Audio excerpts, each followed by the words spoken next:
اللهم صل على سيدنا محمد يا رب صل وسلم دائما ابدا على حبيبي.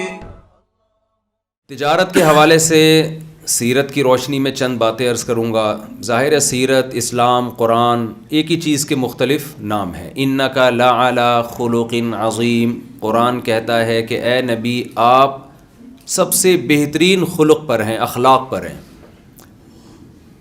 تو وہ اخلاق کیا ہیں؟ پورا قرآن چلتا پھرتا اگر کوئی دیکھنا چاہتا تھا تو وہ رسول اللہ صلی اللہ علیہ وسلم کی زندگی میں نظر آتا تھا.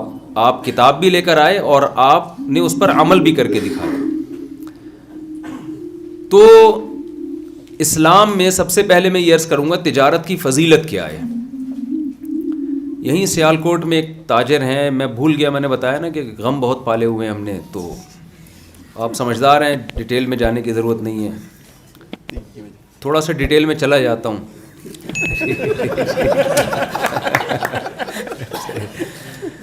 تو وہ ایک مولانا یاسر صاحب سنا دوں وہ جاپان والا واقعہ اگر آپ اجازت دیں. وہ ایک جاپان میں جو ہے نا، جاپان میں جیپنیز کو تازہ مچھلی کھانے کا بڑا شوق ہوتا ہے. تو وہاں ہوٹل والوں نے کیا کیا، سمندر کی مچھلیوں کو اسٹور کر کے بیچنا شروع کیا. وہ چلی نہیں. ہوٹل کے مالکان نے سوچا کہ یہ فش بکتی کیوں نہیں ہے، زیادہ لوگ کھاتے کیوں نہیں ہیں. تو جیپنیز آپ کو پتہ ہے ہر چیز میں تجزیہ کرتے ہیں. تو انہوں نے کہا بھائی مسئلہ یہ ہے کہ یہ تازہ مچھلی کھانے کے عادی ہیں، فریز مچھلی نہیں کھائیں گے یہ. تو تالاب بنائے گئے، اس میں مچھلیاں لا کے ڈالی گئیں. جب کسٹمر آتا تو بھئی زندہ مچھلی پکڑ کے کھلا دی جاتی. یہ بھی کامیاب نہیں ہوا تجربہ. غور کیا گیا بھئی کیا مسئلہ ہے، ہم تو فریش فش کھلا رہے ہیں ان کو، انہی کے سامنے پکڑ کے دیتے ہیں، پھر بھی کامیاب نہیں ہے یہ. تو اندازہ ہوا کہ جی جو سمندر میں یہ ان کی حرکت ہے نا وہ بہت زیادہ ہے. تالاب میں تو ایک چھوٹا سا فاصلہ ہے، ڈسٹینس بہت کم ہے، ان کو موو کرنے کا زیادہ موقع ملتا نہیں ہے. تو سمندر کا ماحول کیسے بنائے وہی تالاب میں. تو کیا کیا کہ جی 8-10 مچھلیاں ہیں، ایک شارک مچھلی لا کے چھوڑ دی. وہ ایک شارک ان کو پکڑنے کے لیے نا ہر وقت ان کے پیچھے. اب پوری ایک پکڑن پکڑائی شروع ہو گئی. وہ مچھلیاں کبھی ادھر بھاگ رہی ہیں اپنی جان بچانے کے لیے، کبھی ادھر بھاگ رہی ہیں. یہ تجربہ کامیاب ہوا اور الحمدللہ مچھلی میں ٹیسٹ پیدا ہو گیا، کیونکہ فیٹ بھی پیدا نہیں ہو رہا تھا، وہ ان کی ایکسرسائز بہت ہو رہی تھی. تو آپ سوچیں ایک تالاب میں 4 مچھلیاں ہوں اور ایک شارک ہو، ان 4 کا کیا حال ہوا. اس کو اگر الٹا کر دیں، مچھلی ایک ہو اور شارک مچھلیاں 4 ہوں. ایک جو میرڈ آدمی ہے نا، شادی شدہ، اس کی مثال ایسے ہی ہے کہ وہ تالاب میں ایک مچھلی ہے اور بیگم کی مثال ہے شارک. وہ ہر وقت اس کو ٹریس کرتی ہے، کہاں جا رہے ہو، ابھی تک پہنچے کیوں نہیں.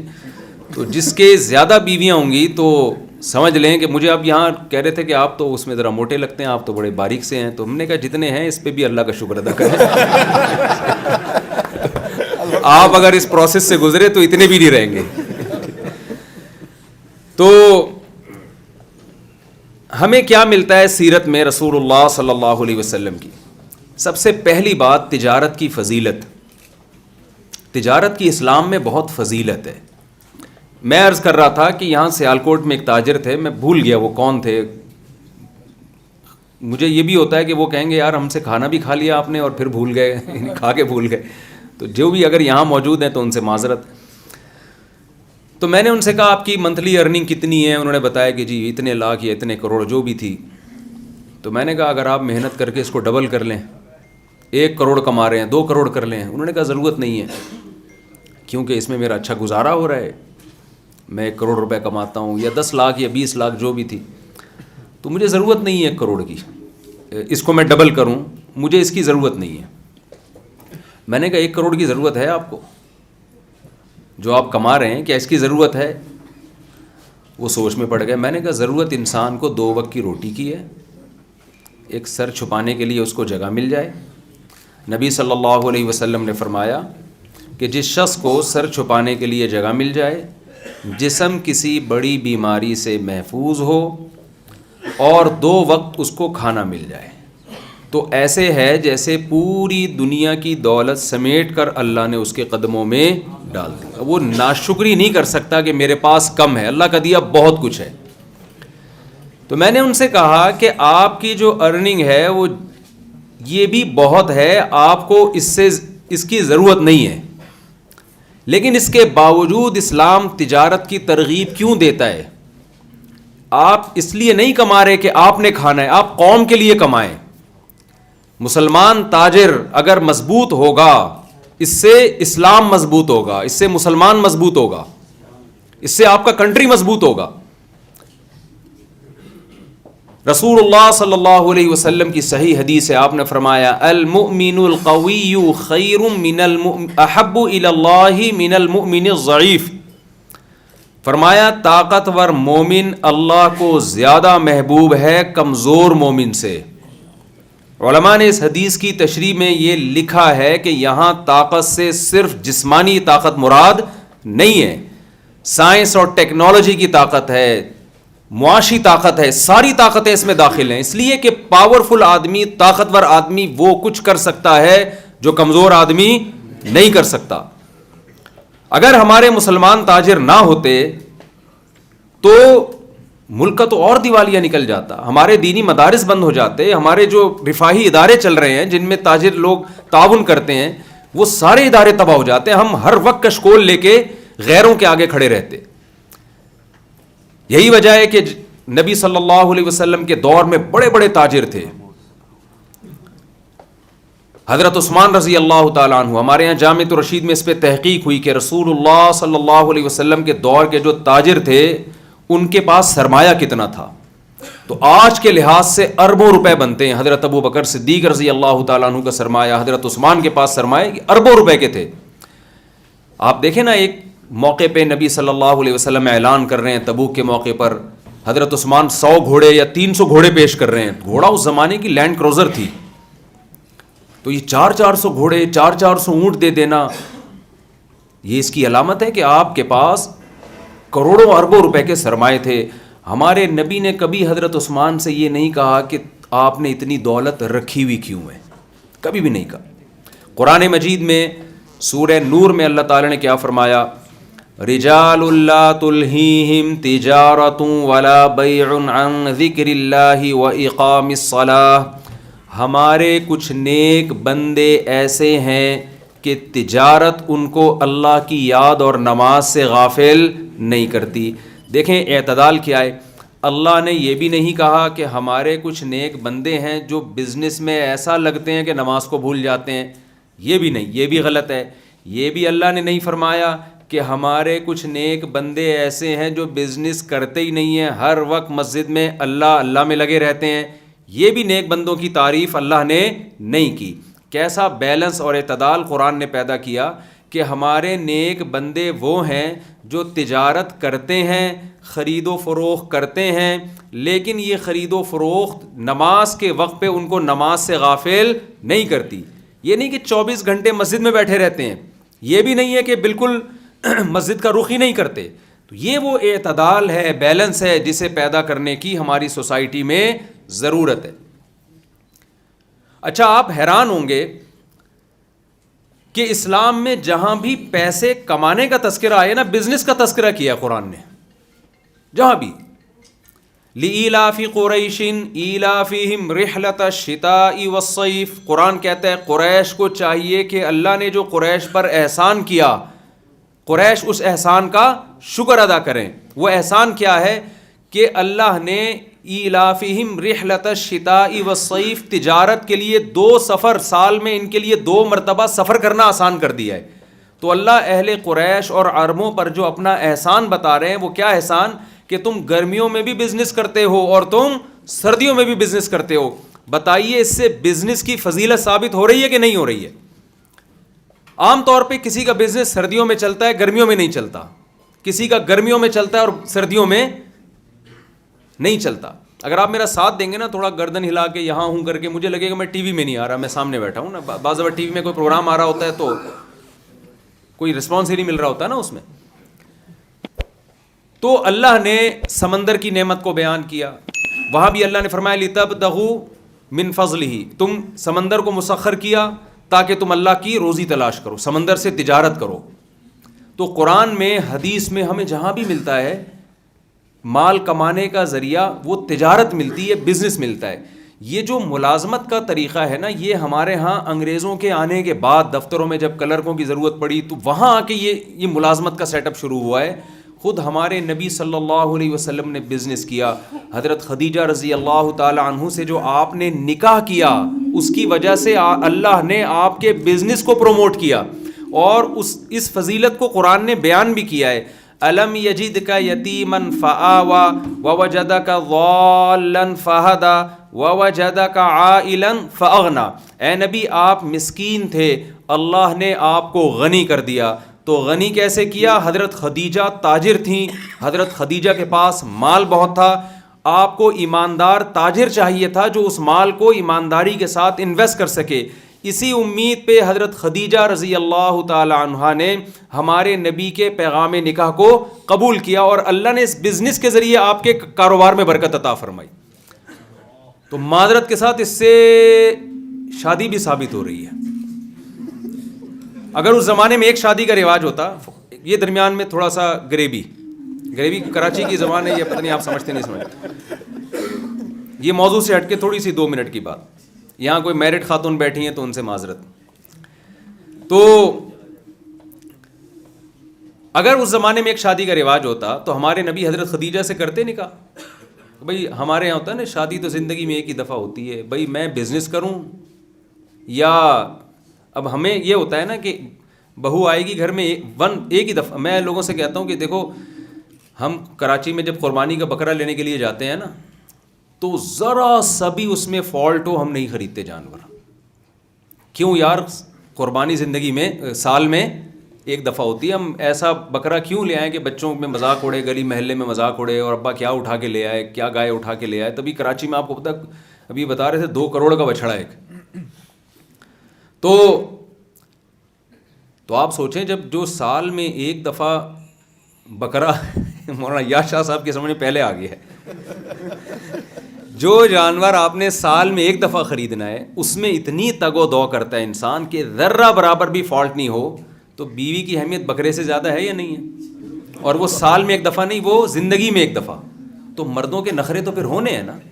پھر کسی لڑکی کی ایج تھوڑی زیادہ ہو گئی، اس کی نکاح کی امیدیں ختم. کوئی بیوہ ہو گئی، اس کی نکاح کی امیدیں ختم. کسی کو طلاق ہو گئی، اس کی نکاح کی امیدیں ختم. کوئی شکل کی تھوڑی سی دبی ہوئی ہے، اس کی نکاح کی امیدیں ختم.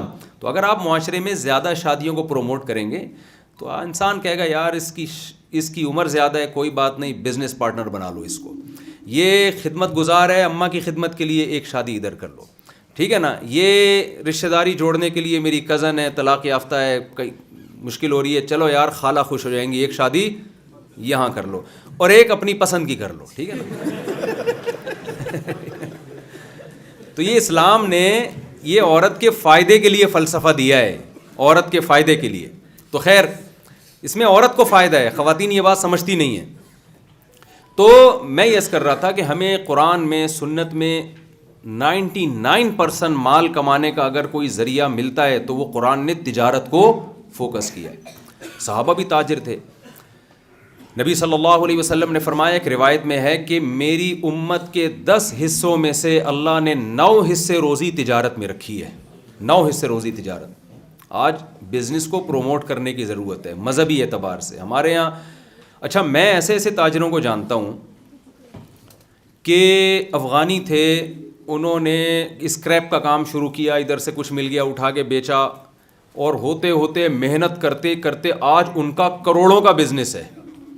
اور ایسے لوگوں کو بھی جانتا ہوں جن کے ابا نے لاکھوں روپے خرچ کر دیے اپنے بچوں کو بزنس پڑھانے کے لیے، ان کا ہزاروں کا بھی بزنس نہیں ہے. تو میں نے اسی تاجر سے سنا جو افغانی تھا نا، جو بیچارہ کچرا چنتے چنتے کروڑ پتی بن گیا.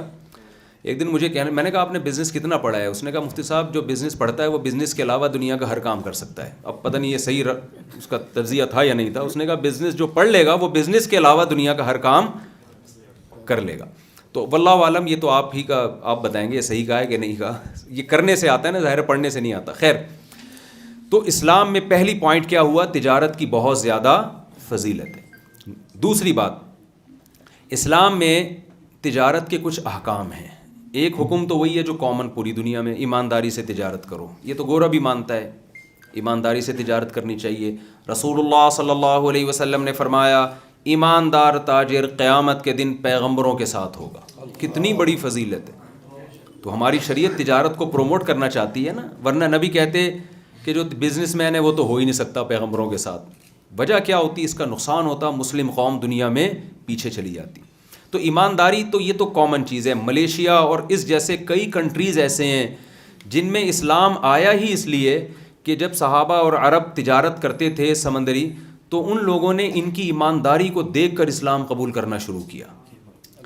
تو یہ ہمارے اسلاف تھے. ہمارے نبی صلی اللہ علیہ وسلم مارکیٹ میں جاتے، آپ صرف زبان سے نہیں بتاتے، آپ عمل سے بھی ان کو موٹیویٹ کرتے. صحیح حدیث ہے، آپ صلی اللہ علیہ وسلم بازار گئے، آپ نے گندم کی بوری میں ہاتھ ڈالا، نیچے گیلی گندم تھی اوپر خشک. آپ نے ان صحابی سے فرمایا کہ جو دھوکہ دے گا وہ ہم میں سے نہیں. کسٹمر اوپر کی گندم دیکھ کے یہ بوری لے جائے گا.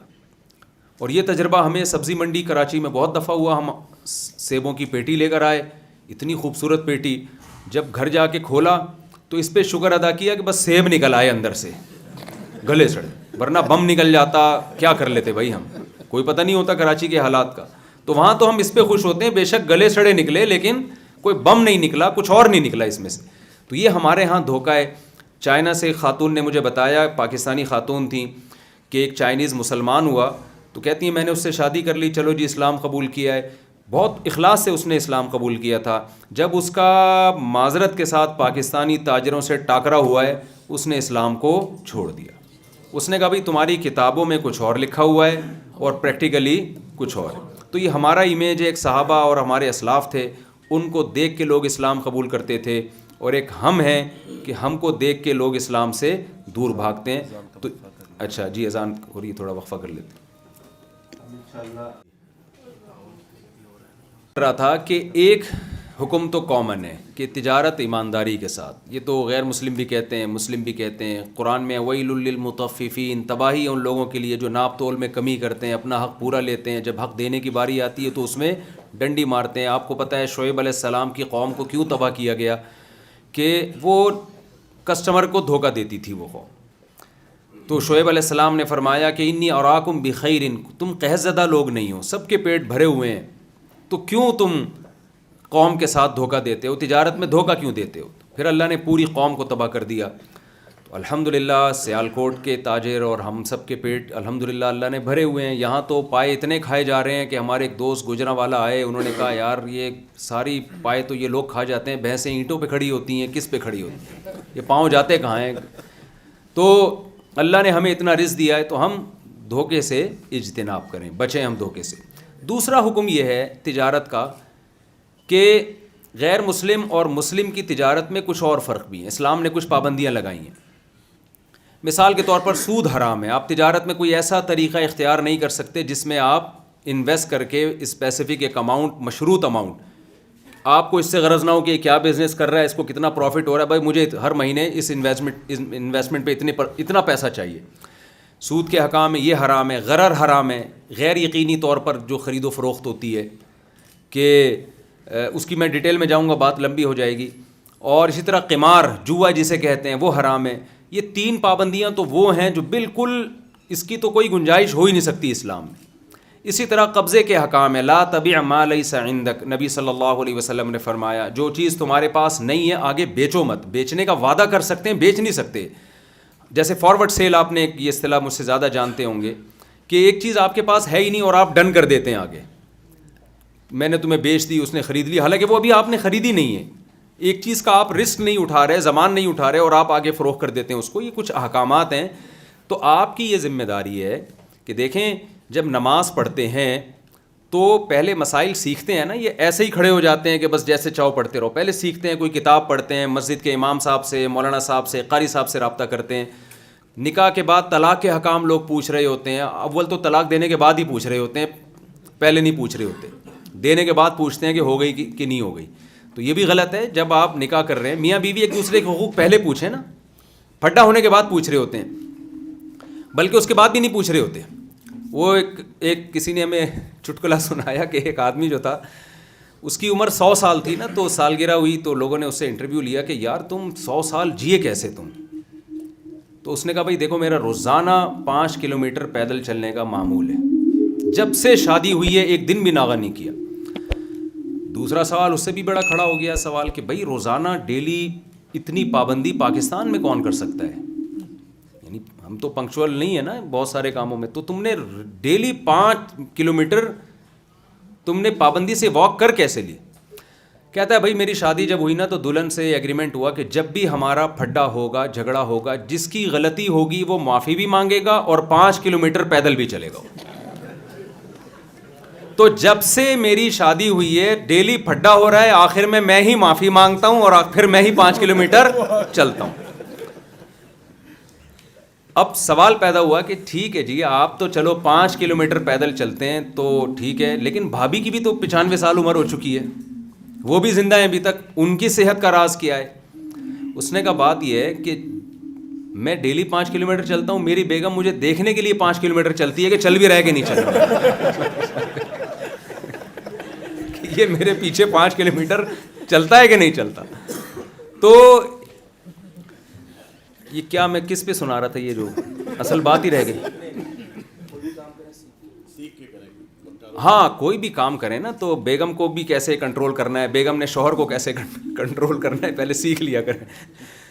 تو ہر کام اسی طرح تجارت بھی جب کی جائے گی تو پہلے اس کے کچھ احکام سیکھے جائیں گے. میں 1 منٹ میں بس بات کمپلیٹ کرتا ہوں. دیکھیں مسئلہ یہ ہے کہ میں نے یہاں حافظ احمد صاحب سے ایک دفعہ رابطہ کیا کہ بھائی میں تاجروں میں ایک ورکشاپ کروانا چاہتا ہوں, ہمارے پاس اور بھی علماء ہیں, ہم اس ورکشاپ میں تجارت کے موٹے موٹے احکام تاجروں کو بتائیں گے, اور ہمارا اس میں کوئی فیس نہیں ہے, کوئی خرچہ نہیں, اپنے خرچے پہ آئیں گے, اپنے خرچے پہ جائیں گے, تاجروں سے کوئی چندہ وندہ بھی نہیں مانگیں گے, کچھ بھی نہیں.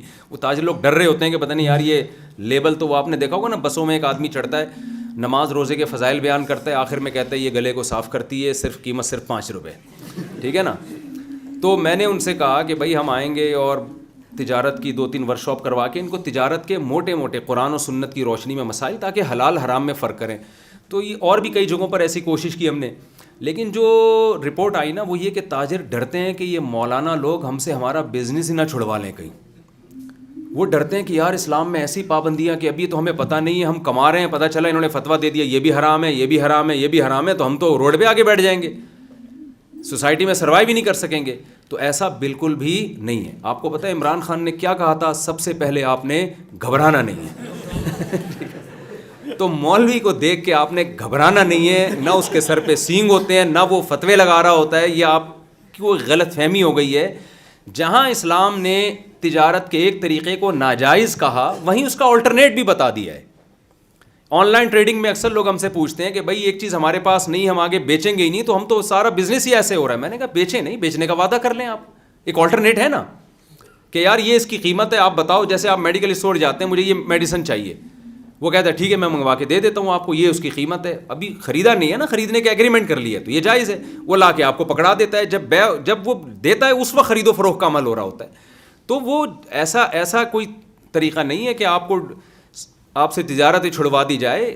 آلٹرنیٹ ہوتا ہے, ایک جائز طریقہ ہوتا ہے. خیر, ابھی میں آپ سے چند باتیں اور اس کے مضمون کے علاوہ عرض کرنا چاہوں گا. دیکھیں یہ تو میں نے آپ کے سامنے کچھ بات عرض کی ہے کہ اسلام میں تجارت کی فضیلت ہے اور کچھ اسلام میں تجارت کے احکام ہیں. ایک حکم تو پوری دنیا میں کامن ہے, بھائی دھوکہ نہیں دینا, ایمانداری سے تجارت کرنی ہے. دوسرا حکم کیا ہے, تجارت کے مسائل آپ نے سیکھنے ہیں. تو یہ عزم کرتے ہیں کہ نہیں کرتے؟ مولویوں سے لوگ صرف اپنے مطلب کی باتیں پوچھ رہے ہوتے ہیں, وہ باتیں جو ان کے اگینسٹ جا رہی ہوتی ہیں وہ نہیں پوچھ رہے ہوتے. تو وہ اگینسٹ نہیں جائے گی, آپ کی تجارت میں انشاءاللہ اور زیادہ سدھار پیدا ہو جائے گا اور آپ کو اطمینان ہو جائے گا کہ میں حلال ہی کما رہا ہوں. دوسری بات, جو ہمارا سفر ہوا ہے, میں تقریباً 10 دن سے کراچی سے نکلا ہوا ہوں اور پہلی دفعہ میں نے بیانات کے علاوہ کسی اور ٹاسک کے لیے, میرے سفر 2 ہی وجہ سے ہوئے ہیں دنیا میں جب بھی ہوئے ہیں. 99% جو میرے سفر ہوئے ہیں وہ بیانات کے لیے ہوئے ہیں, 1% جو میرے سفر ہوئے رشتہ تلاش کرنے کے لیے ہوئے ہیں. ٹھیک ہے نا, ٹھیک ہے. تو اس کے علاوہ مجھے نہیں یاد پڑ, یا کہیں ریلیٹیو سے ملنے کے لیے چلے گئے. یہ میرا پہلا سفر ہے جو کسی اور کے لیے ہو رہا ہے. پاک ایڈ ویلفیئر ٹرسٹ یہ میرا ٹرسٹ نہیں ہے, لیکن مجھے اس پہ ٹرسٹ ہے. جب ملک میں سیلاب آیا، آپ کو پتہ ہے 2011 میں بھی یہ تباہی آئی تھی، پورے ملک میں ایک بہت بڑی تباہی آئی تھی سیلاب کی صورت میں. ہم چونکہ کراچی میں اندرون سندھ آنا جانا ہوتا ہے، وہاں ہم نے اپنی آنکھوں سے تباہی دیکھی. تو اس وقت مجھے احساس پیدا ہوا کہ بھائی یا تو میں اپنا کوئی ٹرسٹ بناؤں، یا کوئی ایسا ٹرسٹ جس پہ اعتماد کیا جا سکے اس کو ہم پروموٹ کرنے کی کوشش کرتے ہیں. یہ بات آپ مجھ سے زیادہ سمجھتے ہیں کہ ہمارے ہاں بہت سے ٹرسٹ یا بہت سے رفاہی ادارے بنتے ہیں بلیک منی کو وائٹ کرنے کے لیے. اس میں دو رائے تو نہیں ہو سکتی نا. ایسے بھی ہوتا ہے کہ جی آپ گاڑیاں منگوا رہے ہیں ٹرسٹ کے نام پہ کسٹم پے کیے بغیر، اور پھر وہ بیچ کے آپ پیسے کما رہے ہیں. ہمارے ہاں ایمانداری بہت ہی کم ہے. میرا خیال ہے آپ لوگوں کے علاوہ کی بات کر رہا ہوں میں، کہ ایماندار تاجر، ایماندار لوگ بہت مشکل سے ملتے ہیں. تو اب آپ بتائیے کہ ایمانداری کا ریشو جب اتنا کم ہے تو ٹرسٹ پہ کیسے ٹرسٹ کیا جا سکتا ہے؟ میں لوگوں سے کہتا ہوں کروڑوں اربوں روپے کمانے کا بہترین، آپ لوگ تو خام خواہ میں بزنس کر رہے ہیں نا، آپ 4 دیواری کھڑی کریں اور 2-4 یتیم بچوں کو لا کے رکھ لیں آپ اس میں. حقیقت میں یتیم ہونا بھی ضروری نہیں ہے، شکل سے یتیم لگیں، وہ شکل سے ایسے لگیں کہ یتیم ہے. تو دیکھیں آپ کے پاس کتنا چندہ آتا ہے. کون پھر آڈٹ کرنا ہے اگر تو کسی اکاؤنٹنٹ کو بٹھائیں، کچھ پیسے اس کو پکڑا دیں، جو کہیں گے وہ رسید بنا کے دے دے گا. تو یہ تو ہمارے ملک میں ہو رہا ہے. تو بہت سارے ٹرسٹ ایسے ہیں جو قابل ٹرسٹ نہیں ہیں، ان پہ اعتماد نہیں کیا جا سکتا.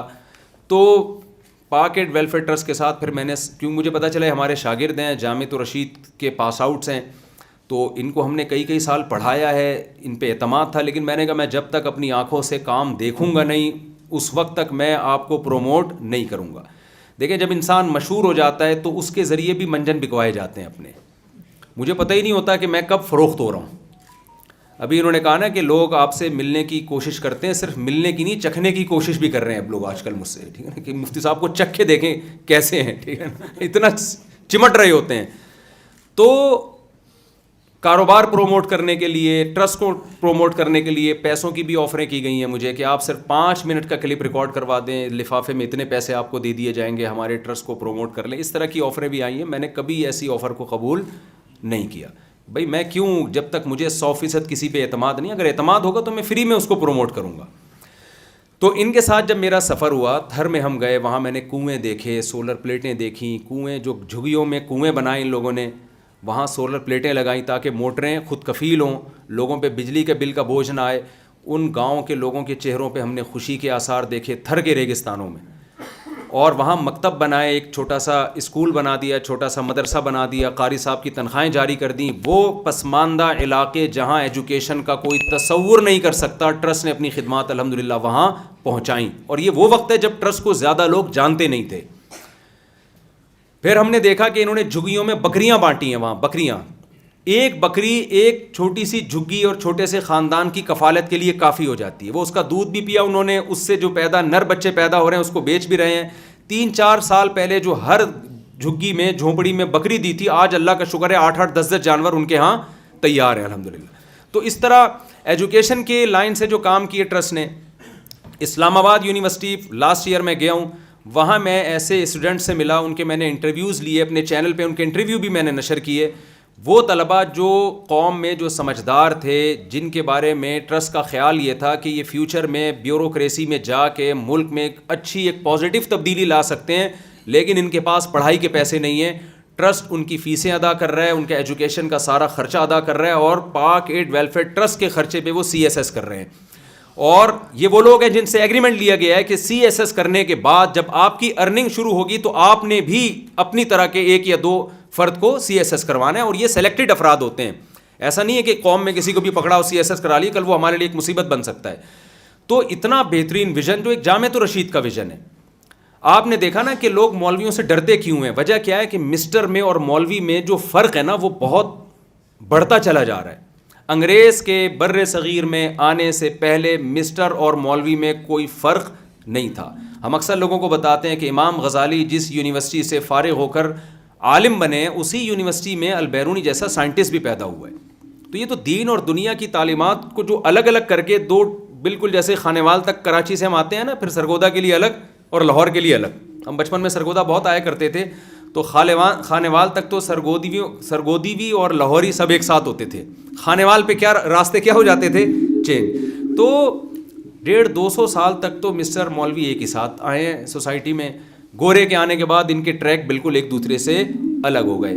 تو اس کا نتیجہ یہ نکلا کہ علماء کی زبان, علماء کا کلچر مسٹر نہیں سمجھتے, اور مسٹروں کو مولویوں سے وحشت ہونا شروع ہو گئی ہے, جس کی وجہ سے فاصلے بڑھتے چلے جا رہے ہیں. تو جامعۃ الرشید کا یہ عزم ہے کہ اس فاصلے کو کم کیا جائے, اور اس کے لیے جو کام ہو رہا ہے, سن 2000 سے جو کام شروع کیا ہے, اس کی برکتیں کیا ہیں میں انشاءاللہ بھی آپ کو بتاؤں گا.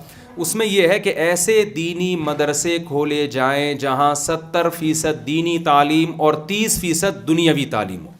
ایک عالم جب عالم بن کے نکلتا ہے وہ انگریزی میں بھی ماہر ہونا چاہیے, اس کو دنیا کی بھی کوئی شد بدھ ہونی چاہیے. اور ایسی یونیورسٹیاں اور کالجز کھولے جائیں جن میں 70% دنیاوی تعلیم ہو اور 30% مذہب سکھایا جائے. تو یہ اچھا اقدام ہے یا نہیں ہے؟ یہ 2000 میں شروع کیا تھا, اس کی برکتیں الحمدللہ سامنے آنا شروع ہو گئی ہیں. ان کی برکتوں میں ایک مولانا یاز شاہ صاحب ہیں, یہ اپنا تعارف کروائیں گے. یہ میرے شاگرد ہیں, مولوی ہیں. آپ دیکھیں ایسے ٹیکنیکل قسم کے مولوی بھی مارکیٹ میں وجود میں آ رہے ہیں. تو میں ان سے بیان کے بعد گزارش کروں گا ذرا اپنا انٹروڈکشن کروائیں, کس قسم کی چیزوں کو ہم نے جامعۃ الرشید نے مولوی بنانا شروع کر دیا ہے.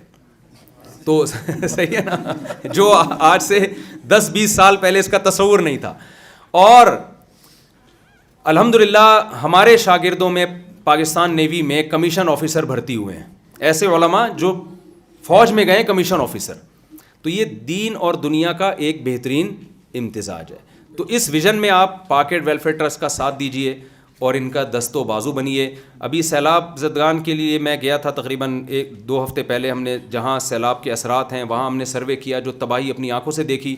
تو یہ دوسرا سفر میرا پاکٹ ویلفیئر ٹرسٹ کے ساتھ ہے, لوگوں میں کو اویئر کرنے کے لیے کہ سیلاب زدگان کی مدد کے لیے ہم جو کچھ کر سکتے ہیں وہ کریں. آپ اپنے طور پہ جا کے کریں, بہت اچھی بات ہے. نہیں کر سکتے تو اگر آپ ہم پہ اعتماد کرتے ہیں تو پاکٹ ویلفیئر ٹرسٹ کی خدمات میں نے اپنی آنکھوں سے دیکھی ہیں.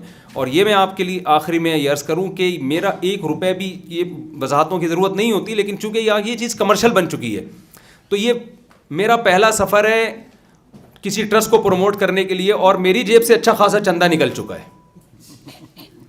یعنی آپ ان کی ہوشیاری کہیں یا یعنی ہماری حماقت کہیں یا سادگی کہیں, کچھ بھی کہہ لیں, کہ بجائے اس کے کہ عام طور پہ تو ہوتا ہی ہے نا کہ کسی سیلیبریٹی کو لے کے جاتے ہیں, کسی مشہور شخصیت کو, تو اس کو جو ہے وہ کمیشن ہوتا ہے نا اس کا. تو میرا اس میں نہ کوئی کمیشن ہے, بلکہ الٹا میری جیب سے اچھا خاصا چندہ نکل چکا ہے. اور میں نے پھر ان سے کہا تھا کہ اب مزید مجھ سے اگر چندہ مانگا تو اچھا نہیں ہوگا, ایسا نہ ہو میں خود زدگان میں شامل نہ ہو جاؤں کہ میرے لیے پھر چندہ مانگنا. تو میں بھی جو کچھ کر رہا ہوں میری نیت بھی اللہ کی رضا ہے, کوئی مالی مفاد نہیں ہے. یہ حضرات بھی ہمارے شاگرد ہیں, جامعۃ الرشید کے اکثر پاس آؤٹس ہیں, ان کا بھی کوئی اس میں دنیاوی غرض نہیں ہے. تو ان اقدامات میں اگر آپ جامعۃ الرشید کا, پاکٹ ویلفیئر ٹرسٹ کا ساتھ دیں گے تو انشاءاللہ یہ چیز دنیا اور آخرت میں آپ کے لیے صدقہ جاریہ بنے گی.